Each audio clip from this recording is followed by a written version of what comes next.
A comeback for the ages yesterday when they found themselves down 20 in the fourth quarter. The Falcons led by 15 with under 5 minutes left, but then it was all Dallas. A pair of Dak touchdowns through the air and on the ground brought it within 2 points. Then came the onside kick that the Falcons watched dribble 10 yards and the Cowboys jumped on. Dak connected with CeeDee Lamb on a 30-yard pass to put Dallas deep in Atlanta territory to hit the game-winning field goal as time expired.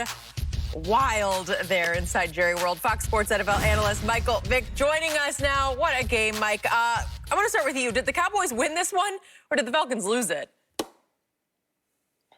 The Falcons clearly lost the game. They was in total control in the fourth quarter, 15 points with, under 5 minutes left, and they didn't put their foot on the gas. I mean, in times like that, that's when you bring in a guy like Todd Gurley to eat up some clock and get and seal the deal, put the Dallas Cowboys in a bad position. But throughout the course of the game, the entire game, I really felt like the Dallas Cowboys made mistake after mistake after mistake, and they'll find the rhythm, and then something else will happen, and it just didn't go their way throughout the course of the game. But Dak deserves an immense amount of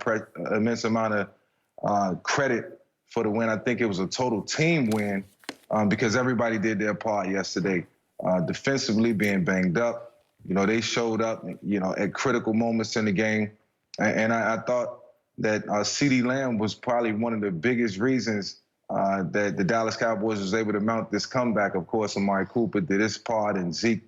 But, the ball was in Dak Prescott's hands the entire game, and he really showed that this was one of his signature wins. So, yes, the Atlanta Falcons gave the game away, but the Dallas Cowboys, they worked hard, and they did everything needed and necessary to pull out the win. And you can't take credit away from a win of this magnitude. It's so hard to win in the NFL, especially when you're down and especially when you have to come from behind in the deficit.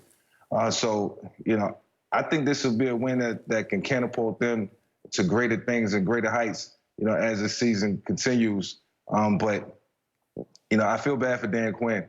Like Shannon and I talked about a second ago, it can't continuously happen. You're blowing big leads and huge deficits, when you're in total control of the football game. But, kudos to the Dallas Cowboys. This was a much-needed win because this conversation would have been totally different this morning if they hadn't. The Falcons absolutely lost this game. The Falcons gagged this game. And by Dan Quinn doing what he did, he allowed us to take Mike McCarthy off the hook. You cannot, Skip and I, we were discussing this before you came on. They started tracking turnovers in 1933. That's 87 years ago. And when a team had scored at least 39 points, had 0 turnovers, they were 440-0. That's almost 9 decades in which they've been tracking this. 440. So think about how many things you've got to do wrong in order to lose a game like this. And the Falcons did everything they possibly could do wrong in order to lose a game like this. And all would have been forgotten. All you had to do, since they instituted the onside kick rule 2 years ago, less than 10% of the onside kicks have been recovered. Because, Mike, it's not like when you and I played, guys could get a running start and they could blow you up. And guys were looking to blow you up. You can't move until the guy actually kicks the ball. What makes it so more egregious is that they called timeout to see what they were going to do. You saw him put the ball on the ground. So what do you think he was going to do? Kick the ball out the end zone? I mean, dude, he set the ball on the side. The ball, obviously the ball is slick. You can look at it, you can see how slick the ball is because those are not the ball the quarterbacks throw. They get that opportunity to scuff those balls up. But those balls are basically right at the box. So with the sheen on the ball, on that turf, the ball is just going to keep spinning and spinning and going further and further. Now, inside of 10 yards, the team that's kicking the ball, they can't touch it. Atlanta, you can touch it. Not only can you touch it, you can fall on it or you can scoop it and score if you so choose. I'm trying to figure, I don't understand this, that an NFL player will sit there and watch the ball go. No, you can get it before it goes 10 yards. That's coaching. That's head coaching. That's special teams coaching. They lost this game. They gagged this game. And given that he lost a 25-point lead in the Super Bowl, you think those players have trust in Dan Quinn? Absolutely not. Arthur Blank, he could have got back on that plane with me. I know he'd fly Delta, it'll get you there, but not with him. He'd have been on his own. Hey, bro, you good. So Shannon Sharp. Yes. Greg the Leg Zerline kicked the ball, whirly-birding. Yeah. And the idea was to hypnotize all five Falcons. It worked. It worked. They're hypnotized. They don't know where they are anymore. They're watching it spin. You're getting sleepy. You're getting sleepy. And they all just fell asleep. Yes. And it just spins and spins. And he kicked it with side spin, clockwise side spin, where it starts to creep right. It's like a putt at Winged Foot in the U.S. Open on green number 1. You have to play these enormous breaks. Right. And it's breaking right.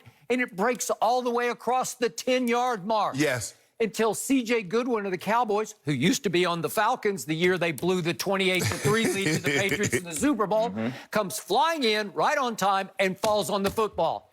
I would have, before that kick, I would have bet 100 cases of Diet Mountain Dew that there's no way they recover this kick. You can't. What are the odds now? Like 3%? Yes. It's under 10%. It's under 10%. Right? Yeah, absolutely. Yeah, I think it's like 7 or 8.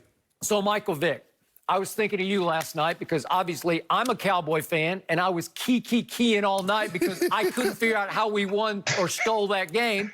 But I was also thinking about Michael Vick because some of your heart is in Atlanta because you were originally a Falcon, and a lot of your heart is in Philadelphia where they have become a debacle of a disaster. I don't know what's happened to them, but all of a sudden my Cowboys are somehow 1-1, and it feels like they're 5 games up on the Eagles right now, right?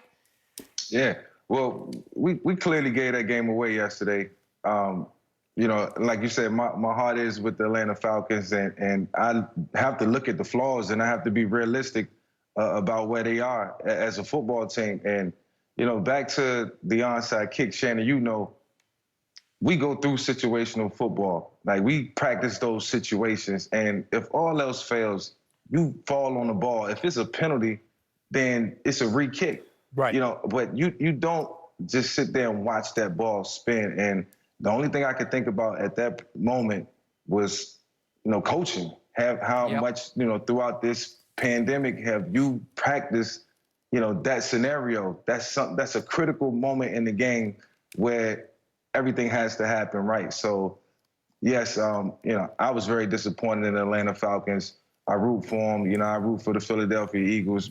And, you know, I got respect for the coaching staffs. But when things like this happen, you know, it's only right to shed light on the things that don't happen because, you know, you take away from the players and these guys give everything they got to win football games. And, you know, for something so seamless to happen in a critical moment at a critical juncture in the game is just deflating. So, Michael, give me your thoughts on my quarterback, Dak Prescott, because these are my thoughts, and then you bounce off them. The more I watch this young man play football, he is always at his greatest when things look lost, when they seem hopelessly behind. He is outstanding. He is a warrior. He will fight you to the death. Unfortunately, he's fighting to the death again and again. Last year, Green Bay at home, they're down 31-3. Remember, he threw them. He threw for 329 in the second half against 329 against Green Bay, and got them back to a little chip shot extra point of a field goal, which Maher missed. Right. Or they would have had an onside kick to tie that game, right? And then you remember him at Chicago. You remember him as a rookie against Green Bay in the playoff game. They fell behind 21-3, and here he came. And they got all the way back to 31-28 ahead in that game. So I'm seeing Dak Prescott